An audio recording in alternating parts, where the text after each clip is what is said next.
ठीक है, तो इसमें यही है, पेपर 1 है, इसमें 2 एस्पेक्ट्स होते हैं, सोशो कल्चर सेक्शन ए है और सेक्शन बी भी है। इसमें क्या है, सेक्शन बी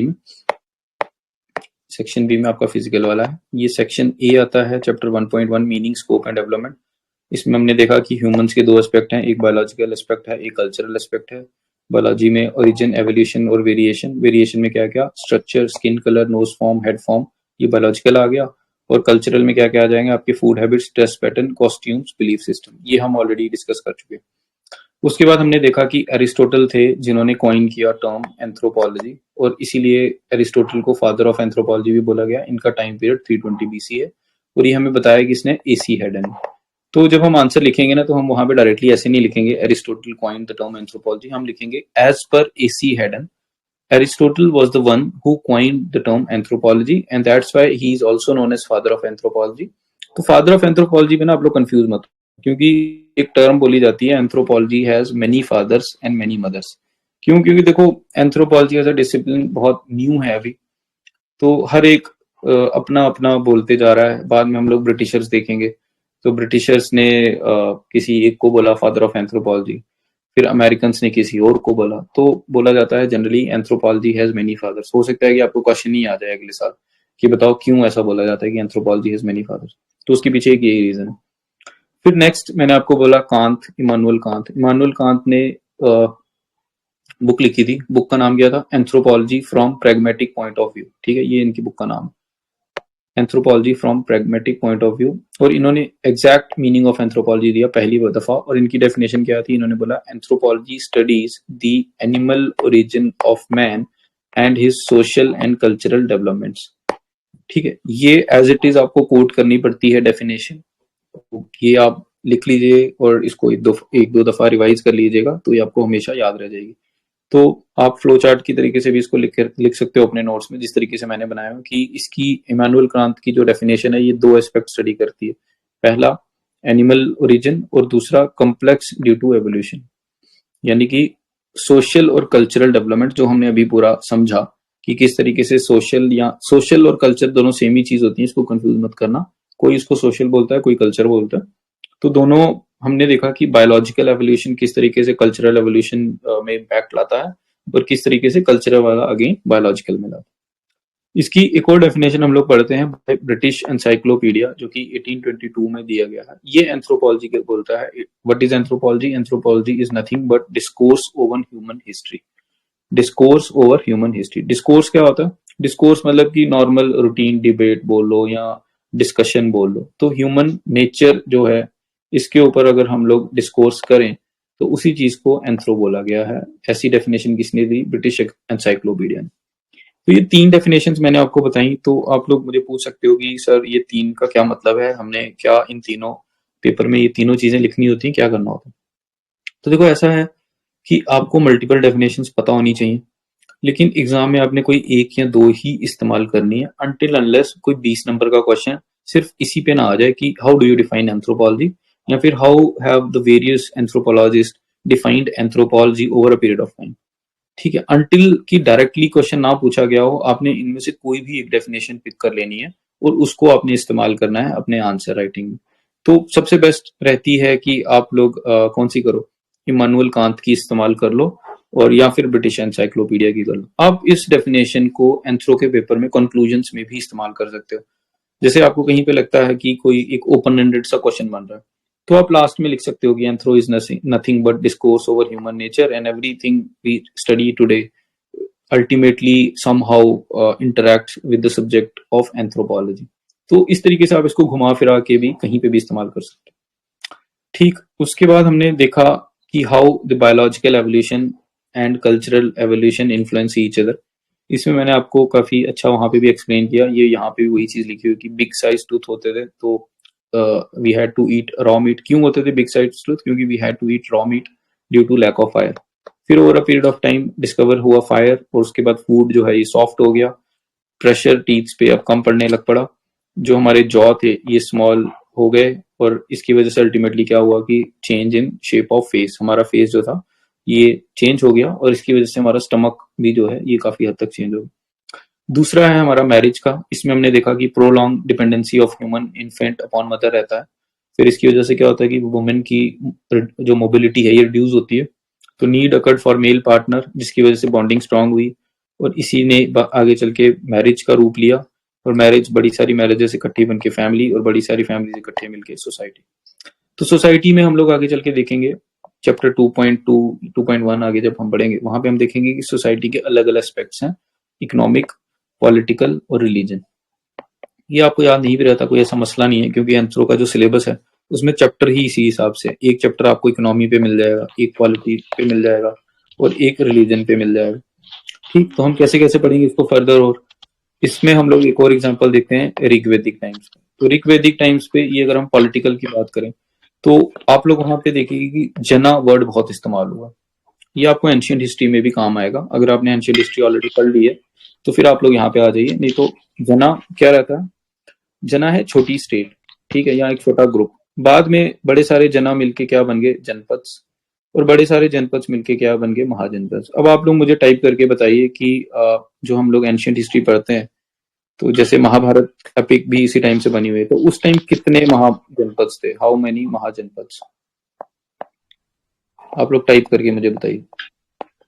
और एक और चीज बताना कि इन महाजनपद में से अल्टीमेटली कोई एक महाजनपद था जो फिर मोनार्की या फिर किंगडम का रूप लिया जिसने, और इंडिया एज अ होल की उसने एक पिक्चर ही बदल दी। आप लोग मुझे कमेंट्स में बताइएगा कि ये मैं किस की बात कर रहा हूँ। ठीक, फिर फर्दर हम आगे बढ़ते हैं। अब आता है एक्चुअल में मीनिंग, तो हमने देख लिया एंथ्रोपोलॉजी का। अब नेक्स्ट आ जाता है scope, sorry definition of anthropology. तो एंथ्रो की डेफिनेशन में जो फर्स्ट बेसिक डेफिनेशन दी गई है वहां पे एक नाम बहुत इंपॉर्टेंट आ जाता है, पॉल टॉपिनार्ड का। ठीक है, तो पॉल टॉपिनार्ड पहले एंथ्रोपोलॉजिस्ट थे जिन्होंने एक बुकिश डेफिनेशन दी है एंथ्रोपोलॉजी की, इन हिज बुक एंथ्रोपोलॉग। तो बुक का नाम है एंथ्रोपोलॉग। और इन्होंने क्या बोला, इन्होंने एंथ्रो को डील किया विद हिस्ट्री। तो इन्होंने क्या बोला, ये डेफिनेशन बॉक्स में दी हुई है, इसको आप लोग पढ़िए क्या लिखा हुआ। Anthro is a part of natural history which deals with man and races of mankind. ठीक है, तो इसमें आपने अंडरलाइन क्या करना है, एक तो हिस्ट्री बोला इसने, एंथ्रो किसका पार्ट है, हिस्ट्री का, और डील किससे करता है, man and races of mankind. ठीक, तो इसके दो एस्पेक्ट निकल के आ जाएंगे, कौन कौन से, पहला history is a part of anthro, या फिर anthro is a part of history, दोनों चीजें। और दूसरा man and races of mankind. जो यहाँ पे मैन लिखा हुआ है ये ह्यूमन का बायोलॉजिकल वाला जो एस्पेक्ट है उससे डील कर रहा है, और जो रेसेस ऑफ मैनकाइंड है ये वेरिएशन को डील कर रहा है, both physical and cultural variations. ठीक है, ये चीज आपने इसमें नोट करके रखनी है। नेक्स्ट डेफिनेशन हम लोग लिखते हैं, देखते हैं कौन सी है। नेक्स्ट डेफिनेशन में हमारा आ जाते हैं हर्स्कोविट्स। हर्स्कोविट्स ने जिस तरीके से पॉल टॉपिनार्ड ने एंथ्रो जो है इसको हिस्ट्री से रिलेट किया, हर्स्कोविट्स एंथ्रोपोलॉजी को सोशल साइंस से रिलेट करते हैं। और ये क्या डेफिनेशन देते हैं, लिखिए, anthropology is a branch of social science which deals with man and his works. तो इसमें आपने अंडरलाइन करना है क्या क्या, पहला हर्स्कोविट्स बोलता है सोशल साइंस है, और दूसरा क्या बोलता है, मैन एंड हिज वर्क। आगे चल के हम देखते हैं ये क्या चीजें, इनको एक्सप्लोर करते हैं। पहला मैन, मैन का मतलब वही सेम क्या, बायोलॉजिकल बीइंग। ठीक है, और दूसरा हिज वर्क्स। तो वर्क्स में क्या बोलता है, efforts he put to acquire his society and culture. यानी कि वर्क का क्या सिग्निफिकेंस है यहाँ पर, कि एक सोसाइटी में रहने के लिए इंसान जो भी काम करता है उसके लिए कुछ एफर्ट्स लगाता है, उन एफर्ट्स को ही यहाँ पे हिज वर्क्स बोला गया। यानी कि ये किससे रिलेट कर दिया गया है, सोशल साइंस से, यानी सोसाइटी से। तो हर्स्कोविट्स की जो डेफिनेशन है, it's more of a social science aspect of anthropology. Next third आ जाते हैं हमारे रेडक्लिफ ब्राउन, और रेडक्लिफ ब्राउन ने हमें दिया बायोकल्चर से रिलेटेड एंथ्रोपोलॉजी का मीनिंग। तो ये क्या बोलते हैं, anthropology is a biocultural study of humankind because it studies the human both biologically and culturally। देखो इसने दोनों चीजें बोल दी, जो हमने ऊपर देखा था ना कि एक बायोलॉजिकल एवोल्यूशन हुआ और एक कल्चरल एवोल्यूशन हुआ। तो फिर हमने देखा कि कैसे ये इसको इन्फ्लुएंस कर रहा था, ये इसको इन्फ्लुएंस कर दिया। तो दिया किसने, अभी आगे आके रेडक्लिफ ब्राउन ने। रेडक्लिफ ब्राउन कौन है, आगे चल के हम देखेंगे इनका एस्पेक्ट, इनका चैप्टर नंबर 6 जब हम पढ़ेंगे तो वहां पे भी आएंगे स्ट्रक्चरल फंक्शनलिज्म में। तो स्ट्रक्चरल फंक्शनलिज्म में इनकी थियरी बहुत काम आती है। तो देखते हैं इन्होंने क्या बोला, it's a biocultural study of human it studies humans both biologically and culturally. ये वही मीनिंग है जो हम इतने दिन से पढ़ते आ रहे हैं। नेक्स्ट हम देखते हैं एल क्रोबर। एल क्रोबर क्या बोलते हैं? आप लोग म्यूट कर लीजिए, जिसका माइक ऑन है आप म्यूट कर लीजिए प्लीज। एल क्रोबर ने बुक लिखी एंथ्रोपोलॉजी टुडे, और उसमें इन्होंने क्या बोला? एंथ्रो क्या है? Anthro is scientific study of mankind from the prehistory times to the present. इसने बोला स्टडी ऑफ मैनकाइंड है, कब से लेके कब तक? बिल्कुल प्री हिस्ट्री से लेके आज प्रेजेंट तक। और सिमिलरली आगे जैकब एंड स्टर्न की डेफिनेशन आती है, जो कि सबसे इंपॉर्टेंट डेफिनेशन आपको याद रखनी है। ये क्या बोलते हैं? Anthropology is the scientific study of social, cultural, physical development and behaviour of human since their appearance upon the earth. तो एक ये डेफिनेशन है जो आपको याद रखनी है। इसके अलावा आप कोई भी एक डेफिनेशन याद रख लो, तो इससे आपका काम चल जाएगा। ठीक है, तो मैं फटाफट आपको रिवाइज करा देता हूँ डेफिनेशंस। डेफिनेशंस देखो, ये एंथ्रो के कुछ एस्पेक्ट्स होते हैं, जब आपको समझ आ जाए ना, तो आपने एक छोटी नोटबुक में कुछ चीजें ऐड कर लेनी है, जो हमें बार बार पढ़नी है, हमें याद हो जाएंगी। तो पॉल डॉपिनार्ड है, ये हिस्ट्री से रिलेट करके बताते हैं। फिर हर्स्कोविट्स हैं, ये सोशल साइंस बोलते हैं। रेडक्लिफ ब्राउन है, ये बायोकल्चरल बोलते हैं। क्रोबर जो है, ये स्टडी ऑफ मैन बोलते हैं, ये हिस्टोरिकल देते हैं, from prehistory to present. और सबसे लास्ट में जैकब एंड स्टर्न आते हैं, ये क्या बोलते हैं? साइंटिफिक स्टडी है किसकी? Social, cultural, physical development and behaviour of human since their appearance upon the earth. ठीक है, तो ये आसान है, आप लोग इसका स्क्रीनशॉट ले लीजिए, चाहो तो नोट कर लो, नहीं तो ये वीडियो भी मैं बाद में अपलोड कर दूंगा।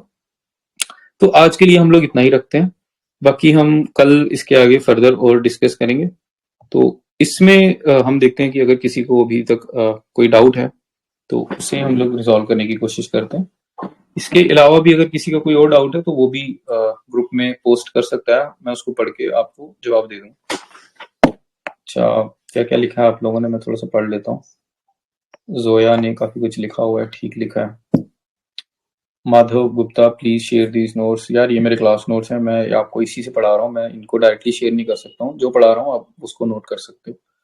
Division of labor is also observed in many other animal species also. So how can we relate this to culture? तो कोई बात नहीं, आप थोड़ा सा सब्र कीजिए, जो है आपको हम बताएंगे। जब हम कल्चर पढ़ेंगे ना चैप्टर 2.1, तो हम वहां पे पढ़ेंगे how is culture unique to humans. तो फिर हम वहां पर बताएंगे। हिंट आपको मैं दे देता हूँ कि मॉरल अथॉरिटी चेक की जाती है।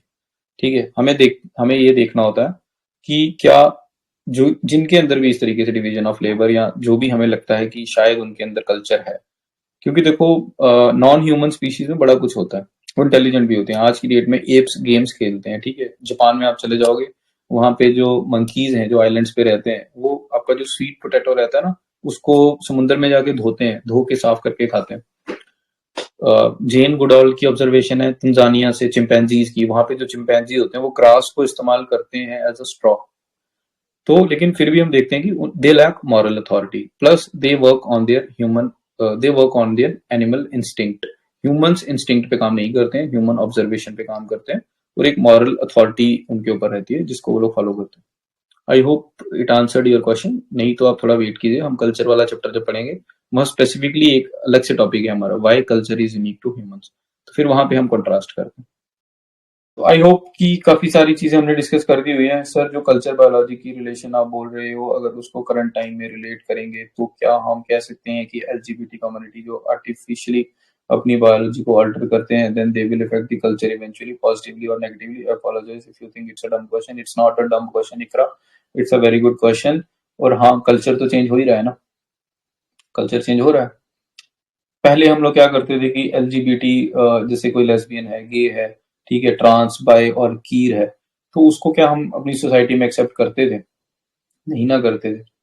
हम बात करने से भी हिचकते थे, आज हम बात कर रहे हैं। आप देख रहे हो कि कई सारी वेब सीरीज, मूवीज जो आप देख रहे हो जिसमें ओपनली जो गे रिलेशंस हैं, जो लेस्बियन रिलेशंस हैं, वो ओपनली दिखाए जा रहे हैं। इनफैक्ट हमारी सोसाइटी आज की डेट में जो सेम सेक्स मैरिजेस है उसको अलाउ कर रही है। आपने देखा है ना, काफी सारे इन्फ्लुएंसर्स हैं इंस्टाग्राम पे जो कि मतलब सेम सेक्स मैरिजेस हुई। In fact it's a topic of debate. अब देखो, सुप्रीम कोर्ट में काफी सारी पिटिशंस लगी हुई हैं, जिसमें वो लोग बोल रहे हैं कि लोगों ने पिटिशंस, पीआईएल्स डाली हुई है सुप्रीम कोर्ट में कि सर क्या सेम सेक्स मैरिजेस को अलाउ करना चाहिए कि नहीं करना चाहिए। तो सुप्रीम कोर्ट खुद ही डिलेमा में है। सुप्रीम कोर्ट ने गवर्नमेंट से पूछा, तो गवर्नमेंट ने क्या बोला? गवर्नमेंट ने बोला नहीं, नहीं करना चाहिए, हम इसको मैरिज की इंस्टीट्यूशन में नहीं देख सकते, क्योंकि इससे इंडियन ट्रेडिशन जो है वो वायलेट होता है। लेकिन क्या सुप्रीम कोर्ट ने इसको माना? नहीं, सुप्रीम कोर्ट ने इसको एक बड़े बेंच के लिए, एक कॉन्स्टिट्यूशनल बेंच के लिए रखा हुआ। तो अब उस पे जब बैठेगा सुप्रीम कोर्ट तो बताएगा क्या करना है क्या नहीं करना। तो यस, एलजीबीटी, पहली बात तो ये है कि it's not a biological thing, it's a psychological thing. तो जैसे आपने, अगर आप कुछ लोग जो एंथ्रो खुद से अभी तक बैठ थोड़ा थोड़ा आप लोगों ने पढ़ लिया, तो आप लोगों ने ट्राइब कास्ट कंटिन्यूम पढ़ा होगा, ठीक है। तो ट्राइब कास्ट कंटिन्यूम का क्या कंसेप्ट है कि ये एक ही पोल है, इस पोल के दो एंड्स हैं, ठीक है। एक पोल पे ट्राइब रख लो, एक पोल पे कास्ट रख लो। तो ट्राइब के कुछ फीचर्स हैं अपने अपने, जैसे इक्वालिटेरियन होता है, ठीक है, प्रिमिटिव प्रिमिटिव स्ट्रक्चर होता है, प्रिमिटिव कल्चर होता है, और कास्ट का कुछ है। कास्ट में एंडोगेमी चलती है, हायरार्की होती है ना। तो ये दोनों के अलग अलग फीचर्स हैं। लेकिन ट्राइब कास्ट कंटिन्यूम एक कंसेप्ट है एंथ्रोपोलॉजी में जो बोलता है कि ये अलग अलग दो चीजें इंडिविजुअली एग्जिस्ट नहीं कर रही हैं, ये एक ही पोल है। और ह्यूमंस की जितनी भी सोसाइटीज हैं वो इसी पोल में कहीं ना कहीं लाई करती हैं। अगर वो यहाँ कहीं है तो इसका मतलब है कि उनमें ट्राइब्स के ज्यादा फीचर्स हैं, कास्ट के कम फीचर है। अगर वो यहाँ कहीं है तो इसका मतलब है उनमें ये जिसके पास होंगी, तो कास्ट के ज्यादा फीचर है, ट्राइब के कम फीचर है। ऐसे ही हमारा जेंडर भी होता है, ठीक है। जो हमारा सेक्स है, जेंडर है, ये भी कोई 0-1 की तरह नहीं है कि एक मेल और एक फीमेल। ये क्या है? ये एक कंटिन्यूम है, ठीक है। एक मेल इस एंड पे है, फीमेल इस एंड में। जैसे जैसे आप यहाँ से यहाँ ट्रेवल करोगे ना, तो there are multiple genders. Gender is not something like only male और फीमेल। ये सेम मैंने एक फ्रेंड का आंसर इवेल्युएट किया था जो जेंडर इक्वलिटी पे आया हुआ था। आपको ऐसे आता है, इस साल आया था केएस में। तो मेरे एक फ्रेंड थे जिन्होंने मेरे से आंसर इवेल्युएट कराया था जेंडर इक्वालिटी का। उन्होंने पूरा आंसर फीमेल ओरिएंटेड लिखा था। तो बाद में मैंने उनको ये कंसेप्ट एक्सप्लेन किया, क्यों? क्योंकि मेरा एंथ्रोपोलॉजी बैकग्राउंड था, उनका पीएसआईआर बैकग्राउंड था। ऑल्दो पीएसआईआर में थ्योरी ज्यादा होती है, लेकिन ट्राइब कास्ट कंटिन्यूम जैसा चीज कोई नहीं वहां मिलेगी। तो मैंने उनको एक्सप्लेन किया कि जो जेंडर है ये हिंदू का भी आर्टिकल था। तो अगर आप हिंदू के आर्टिकल पढ़ रहे हो और साथ में एंथ्रोपोलॉजी भी पढ़ रहे हो, तो आप रिलेट करके एसए में बहुत अच्छे मार्क्स ले सकते हो। तो मैंने उनको बताया कि भाई जेंडर बीच में बहुत आते हैं, there are multiple genders in between. हो सकता है कि biologically you are a male, लेकिन साइकोलॉजिकली आप एक फीमेल हो, या फिर you are closely line to some other opposite sex. तो फिर उन्होंने अपने आंसर में कोई ना तो ट्रांस लिखे थे ना बाई लिखे थे, ये बीच के जितने भी हैं कुछ भी नहीं लिखे। तो मैंने उनको बोला कि आपको तो सिर्फ हाफ मार्क्स ही मिलेंगे, क्योंकि आप सिर्फ एक ही पैरामीटर एक्सप्लेन कर रहे हो। तो फिर मैंने उनको बताया, और सच में इस साल केएस के पेपर में ही क्वेश्चन आ गया था वही वाला। तो ये जो मैं बता रहा हूँ पेपर से पहले की बात बता रहा हूँ। तो फिर वो जब मुझे मिले तो वो मुझे काफी थैंक्स कर रहे थे कि आपने मेरा वो वाला ऐसे ठीक करवा दिया था, और सेम ऐसे पेपर में आया। तो मैं वैसे का वैसा पेपर देख के आ गया हूँ। तो जब he is hopeful to get in this time, तो उनका काफी अच्छा रहा। तो वो सेम चीज है, कल्चर को तो इम्पैक्ट करेगा ही करेगा। Government is of view government is of view institution of marriage is sacrosanct. हाँ, ठीक बोल रहे हो वसीम आप, लेकिन गवर्नमेंट के बोलने से कुछ होता नहीं है ना। देखो, ये सोशल सोसाइटी है, ठीक है। सोसाइटी कैसे चेंज करती है? एक हम लोग एंथ्रोपोलॉजी में कंसेप्ट पढ़ते हैं, कल्चरल लैग, ठीक है। कल्चरल लैग में क्या होता है कि जो मटीरियलिस्टिक एस्पेक्ट होते हैं ज्यादा तेज चलते हैं, और कल्चर पीछे पीछे चलता है। तो ये सारी चीजें एडवांस हैं, ये लेटेस्ट लिबरल व्यू पॉइंट है। हम जानते हैं कि आर्टिकल 377 जो था, सॉरी सेक्शन 377 और ऑफ आईपीसी था, जो सेम सेक्स, जो सेम जो कपल्स या जो लोग सिमिलर सेक्स में इंडल्ज करते थे, इट वाज क्रिमिनलाइज्ड अर्लियर। लेकिन after this supreme court verdict in Navtej Johar case, उसको डीक्रिमिनलाइज कर दिया गया 377 को। तो उसी के बाद तो अब बात होने लग पड़ी कि आपने जब डीक्रिमिनलाइज कर दिया, तो दो लोग साथ में रह रहे हैं, जो गे कपल है वो साथ में रह रहे हैं और शादी भी कर रहा है। अब वो जब शादी कर रहे हैं, ठीक है, तो उनकी शादी रजिस्टर कैसे होगी बताओ? अब हमारा हिंदू मैरिज एक्ट है, हम पॉलिटी पढ़ रहे हैं साथ साथ, उसमें हमने यूनिफॉर्म सिविल कोड पढ़ा। तो देखो, मैरिजेस के लिए हिंदूज के लिए अलग है हिंदू मैरिज एक्ट, मुस्लिम्स के लिए अलग है मुस्लिम एक्ट, क्रिश्चियंस के लिए अलग है। तो आज की डेट में आप उनको रखोगे कहाँ? क्योंकि हिंदू मैरिज एक्ट में तो लिखा है कि अ मैरिज इज कि जो दो लोगों के बीच में शादी होती है, अ मेल एंड अ फीमेल, ठीक है। लेकिन फिर भी स्पेशल मैरिज एक्ट एक ऐसा था, उसमें लिखा था it's a marriage between two person. मैंने आपको कल बताया। तो टू पर्सन जब आगे बीच में, ये तो कैथलीन गो की एग्जाम्पल से भी इंपॉर्टेंट है। जब हम आगे कुछ बच्चे जो भी नहीं रिलेट कर पा रहे हैं वो मेरे साथ होल्ड ऑन करना। कैथलीन गो एक एंथ्रोपोलॉजिस्ट हैं जो मैरिज को डिफाइन करते हैं, और उन्होंने बड़ी सारी ट्राइबल सोसाइटीज पढ़ी, और उसके बाद उन्होंने मैरिज की डेफिनेशन दी कि मैरिज होता क्या है। It's a union between a woman and one और मोर अदर पर्सन। तो उसमें आप म्यूट कर लीजिए। तो कैथलीन वो बोलती है कि एक वुमेन प्लस एक से ज्यादा इंसान, इंसान हो गया न्यूट्रल, अब उसमें वुमेन भी हो सकती है और मेल भी हो सकता है, तो यानी कि वो वुमेन वुमेन मैरिज को भी कंसिडर कर लेगा और वुमेन मैन कंसिडर को भी मैरिज, वुमेन मैन वाली को भी कंसिडर कर लेगा। लेकिन फिर भी हम उसकी क्रिटिसिज्म में बोलते हैं जो मैन मैन मैरिज है, मैन मैन मैरिज किस ट्राइब में होती है, आज की डेट में कंटेम्प्रेरी टाइम्स में हो रही है। ट्राइबल्स में देखोगे तो अजांडे कम्युनिटी है एक सूडान की, वहां पे भी होती है। तो फिर हम बोल देते हैं कि यार कोई भी डेफिनेशन इतनी इम्प्रूव्ड नहीं है। लेकिन फिर भी जो स्पेशल मैरिज एक्ट है हम लोगों का, जो कि इंटरफेयर कम्युनिटीज के लिए बना हुआ है, तो उसमें हम करते हैं, उसमें लिखा हुआ है it's A union between two person. तो जब टू पर्सन लिख दिया तो वो ना तो रिलीजन आएगा वहां पे, ना तो जेंडर आएगा, तो उसमें ऑलरेडी कवर हो रहा है एज पर लॉ। बट ठीक है, गवर्नमेंट अभी कोशिश कर रही है इसको, क्योंकि इस वक्त हमारी देखो जो गवर्नमेंट है इट्स राइटिस्ट, राइट विंग। तो राइट विंग गवर्नमेंट हमेशा क्या करती है, ऑर्थोडॉक्स रहती है, वो पीछे चलती है, ट्रेडिशंस को प्रोटेक्ट करने की कोशिश करती है। लेकिन हम देखो, आप देखो ओवरऑल वर्ल्ड में क्या हो रहा है, बाकी बाकी कंट्रीज में क्या हो रहा है, तो धीरे धीरे आएगा वो वाला इम्पैक्ट भी आएगा।